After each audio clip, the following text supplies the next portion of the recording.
I really like this diagram of atrial fibrillation because you can see all the possible electrical currents that can be going through, and you can see that the AV node is responsible to funnel this down in from all of these electrical sparks and decides how many of them actually get through the AV node and into the bundle of His and into the Purkinje fibers.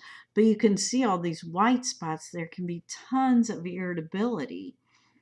Sometimes it can be over 400 impulses per second coming out of the atria. And yes, I said 400 per second. So the AV node is instrumental in making sure that the patient's heart rate does not get to be a rate of 400. So what does atrial fibrillation look like? Atrial fibrillation can look like this, where it's very slow. And you can see that it is slow and the baseline is very junky. There's no P waves. You can't see P waves because it's not coming out of the SA node. But the rhythm is very erratic. It's slow, it's fast, and the QRS, as you can see, is really narrow at 0.08. I have several examples that I'll show you of atrial fibrillation, some of them more obvious than others.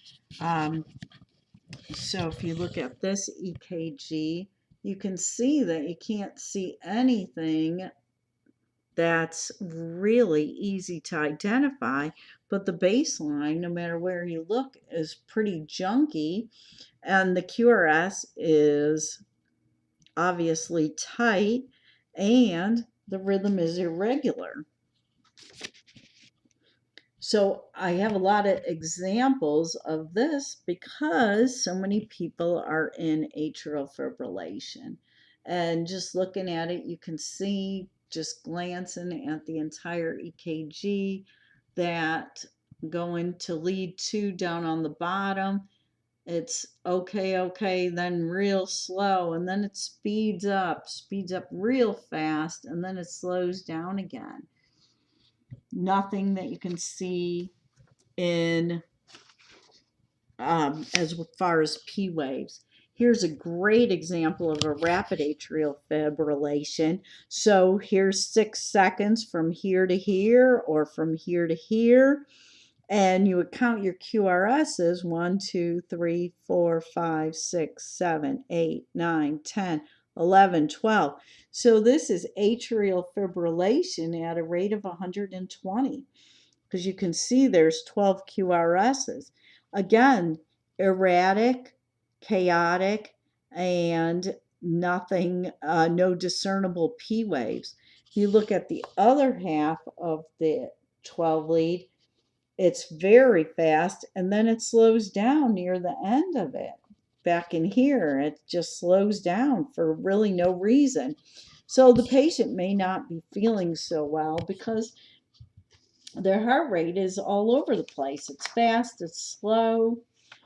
Here's another example, and this one is slow. You look at your 6-second strip, 1, 2, 3, 4, 5. So their overall heart rate is a rate of 50. And again, you cannot see any P waves no matter what lead you look in. QRS again is tight. So rapid atrial fibrillation can just be dangerous for the patient because the ventricle is not getting enough time to fill before it contracts again.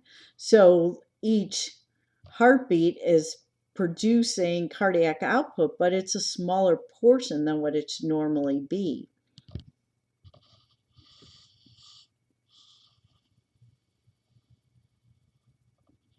So atrial fibrillation, or AFib, or AF, needs to be controlled Patient needs to be on lifetime anticoagulants, and the patient also needs to have rate control so that they have time for the ventricle to fill, they maintain their blood pressure, and that the heart is actually able to fill before the contraction occurs.